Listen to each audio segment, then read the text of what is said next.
Fala, meus amigos do Tática Didática, sejam muito bem-vindos a mais esse vídeo aqui para a gente falar sobre esse jogo que acabou agora há pouco entre Grêmio e Fluminense, uma derrota do Fluminense, onde o Marcão inventou, digamos assim, demais, mudou completamente a escalação do Fluminense em relação à vitória contra o Sport no final de semana, e veio com novas peças, novos jogadores, um esquema tático um pouco diferente, e o Fluminense foi muito mal.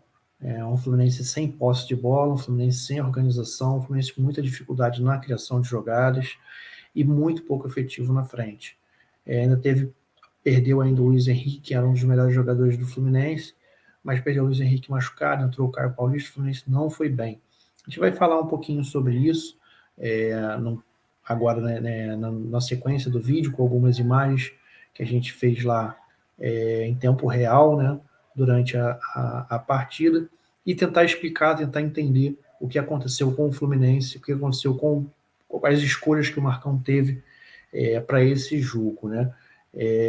Infelizmente, um jogo que o Fluminense recupera, entre aspas, o Grêmio, né? O Grêmio vinha numa sequência ruim, e o Fluminense ajuda, digamos assim, o Grêmio a ter pelo menos uma esperança de escapar do rebaixamento. Já o Fluminense fica com essa possibilidade de repente, não conseguir a vaga na Libertadores.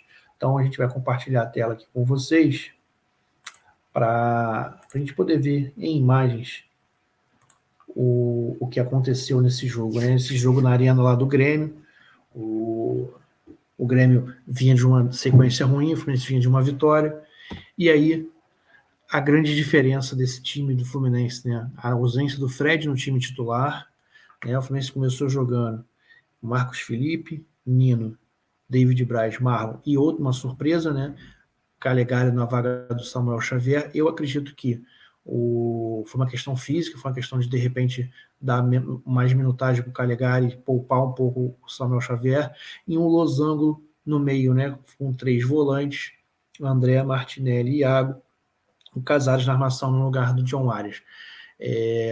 E até muito em virtude do que o Casares entrou jogando no segundo tempo, foi muito importante na vitória contra o Sport. Então talvez o John Arias não estava bem e o Casares foi escolhido aí para ser o armador desse time. Mas foi muito desorganizado durante o jogo. Isso foi ruim, não teve criação, digamos assim, para a equipe do Fluminense. E Luiz Henrique e John Kennedy, né? E aí está a grande dúvida hoje na equipe do Fluminense. Alguns torcedores insistem que o Fred não pode ser titular. Eu já sou um pouco contra, acho que o Fred tem que ser titular, o John Kennedy também pode ser titular. No último jogo, os dois começaram jogando, o Fluminense foi bem até contra o Sport, tanto no primeiro quanto no segundo tempo, saiu com a vitória nos acréscimos, mas hoje com o Marcão optou por deixar o Fred no banco, barrar o John Arias, colocar o Casares, colocar o Calegari na direita e jogar com os 3 volantes formando esse losango. O que aconteceu foi esses volantes foram muito pouco efetivos, muito ruins na criação, e a linha de frente do Fluminense também pouco recebia a bola. Então, entre John Kennedy e Fred, ou entre botar um volante, botar o Fred, ou jogar com 2 armadores, com John Arias e Casares, aí é uma coisa da semana do Fluminense também, que a gente não está lá no dia a dia para entender as escolhas do Marcão. A gente concorda ou discorda. Nesse caso, eu até entendi o que o Marcão quis fazer, deixar um time um pouco mais leve, um pouco mais com velocidade, contando com que o Casares fosse fazer essa criação, fosse construir as jogadas, o que não foi visto. E aí a gente já pode ver o Fluminense tentando jogar com as suas linhas altas. A gente pode ver aqui, ó, isso também não é comum na equipe do Fluminense, essa linha um pouco mais alta, né, a linha de 4 jogadores no meio campo, Luiz Henrique, os 2 volantes, e aqui o mais um volante, no caso, né? O Casares estava mais marcando à frente, mas, ó, linha alta do Fluminense, a linha defensiva também um pouquinho mais alta. O Fluminense tentou marcar o Grêmio um pouquinho na frente, mas fazia pouca pressão aqui, ó, ao portador da bola. Isso facilita muito o Grêmio, ou a equipe adversária, seja ela qual for, a girar essa bola com um pouco mais de tranquilidade, porque não tem pressão no portador.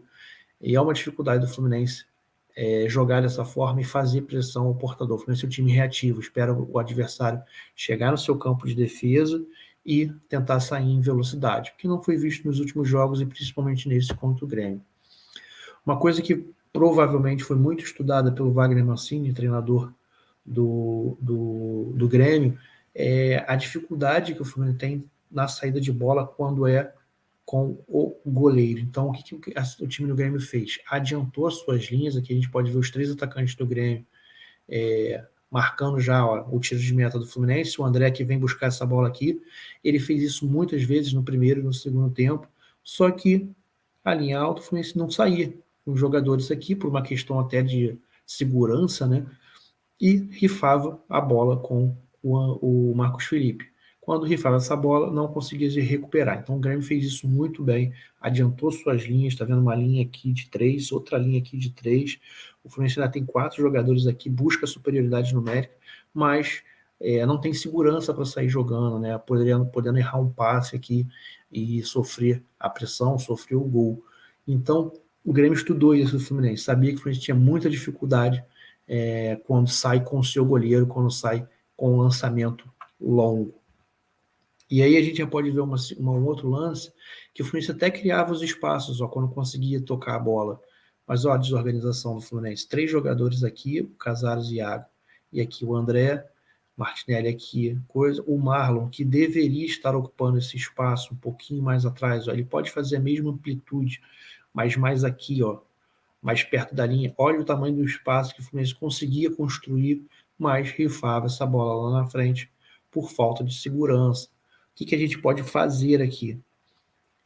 Além do Marlon estar aqui, né, mais aberto aqui, né, mais próximo da bola, é trazer um dos volantes para essa região do campo.